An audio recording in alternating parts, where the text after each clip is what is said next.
Ой,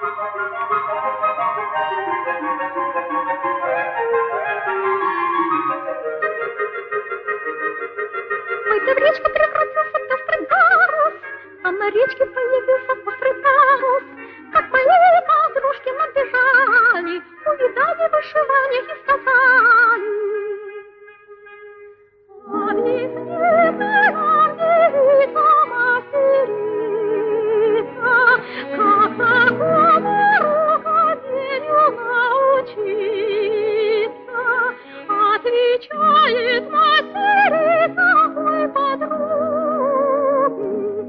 и трудов моих тут нету ни заслуги.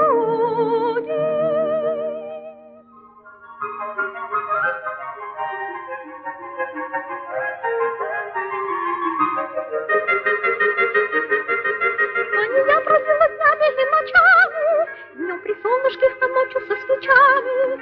Та любовь трудилась, вышивала, другу мило